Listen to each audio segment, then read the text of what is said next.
இயேசு கிறிஸ்துவின் இனிய நாமத்தினாலே உங்கள் ஒவ்வொருவரையும் வாழ்த்துகிறேன். கர்த்தர் உங்களோடு கூட இருந்து உங்களை ஆசீர்வதித்து பாதுகாத்து நடத்துவாராக. என்னாகமம் 11வது அதிகாரம் 17வது வசனம். அப்பொழுது நான் இறங்கி வந்து அங்கே உன்னோடே பேசி, நீ ஒருவன் மாத்திரம் ஜனங்களின் பாரத்தை சுமக்காமல் உன்னோடே கூட அவர்களும் அதை சுமப்பதற்காக உன்மேல் இருக்கிற ஆவியை அவர்கள் மேலும் வைப்பேன்.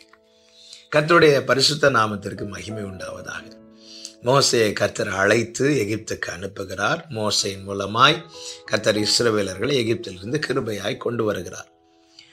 மோசேயை கொண்டு கர்த்தர் இஸ்ரவேலரை நடத்தி வரும் வழியிலே இஸ்ரவேலர்கள் பல விதங்களிலே தேவனை பரீட்சித்தார்கள். அதில் மிகவும் பாதிக்கப்பட்டது மோசே.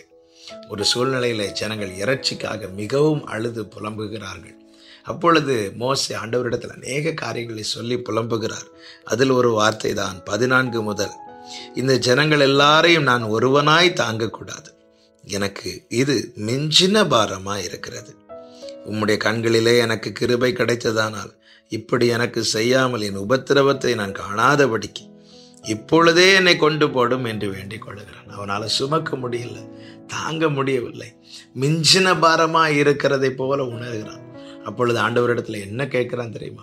என்னால் சுமக்க முடியல, நான் ஒருவனா இது தாங்க முடியவில்லை, இப்படி எனக்கு செய்யாமல் என்னை கொன்று போட்டு விடும் என்று மோசே வேதனையின் மிகுதியில் கேட்கிறான்.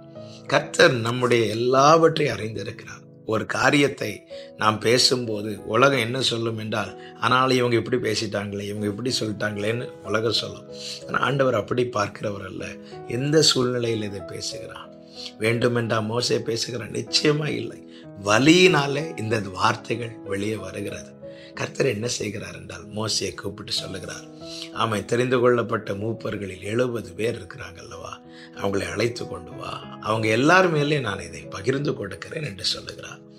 இந்த இடத்துல ஒரு காரியத்தை தெளிவாய் பார்க்க முடிகிறது.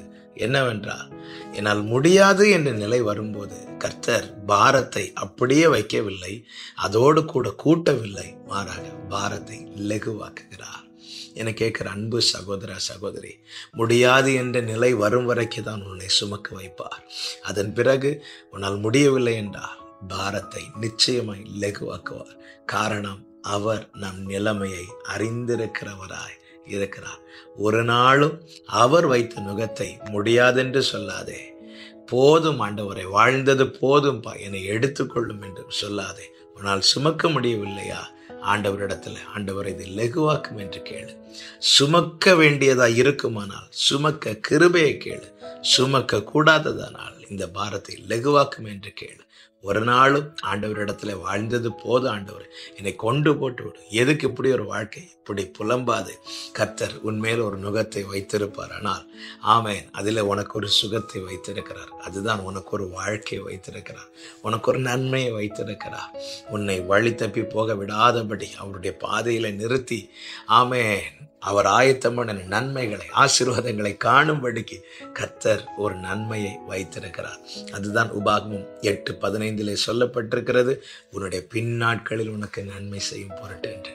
கர்த்தர் நல்லவர், கர்த்தர் அறிவாருங்க. உங்களால் இதுக்கு மேல இந்த பாரத்தை, இந்த நுகத்தை சுமக்க முடியாதுன்னா நிச்சயமா இலகுவாக்குவார். இயேசுவின் நாமத்திலே இந்த வார்த்தைகளை சொல்லி உங்களை வாழ்த்துகிறேன். சுமக்க முடியாத பாரத்தை சுமந்து வேதனையில எதுக்கு இப்படி ஒரு வாழ்க்கை என்ற புலம்பலோடு யாராவது இதை கேட்டுக்கொண்டிருப்பீர்களேனா, அவரை நோக்கி பாருங்கள், உங்கள் பாரத்தை கர்த்தர் லெகுவாக்குவார். ஆமென். கர்த்தர் அப்படியே செய்வாராக. நல்ல தகப்பனே, மிஞ்சின பாரத்தை எங்கள் மேல் சுமத்தாதவர், எங்கள் பாரத்தை லெகுவாக்குகிறவரே, ஸ்தோத்திரம் அப்பா. விரக்தியில் நாங்களும் பல நேரத்தில் எதுக்கு இப்படி ஒரு வாழ்க்கை, எங்களை கொன்று போட்டு விடும், போதும் வாழ்ந்தது என்றெல்லாம் சொன்னது உண்டுப்பா. தயவாய் மன்னிப்பீராக. நீர் இருக்கிறீர் ஆண்டவரே. எங்கள் பாரத்தை லெகுவாக்கி எங்களை விடுதலையோடுமே மகிமைப்படுத்த வைக்க நீர் இருக்கிறீர். நன்றி அப்பா. திருக்கரங்களில் தாழ்த்துக்கிறோம், இயேசுவின் நாமத்தில் பிதாவே, ஆமென்.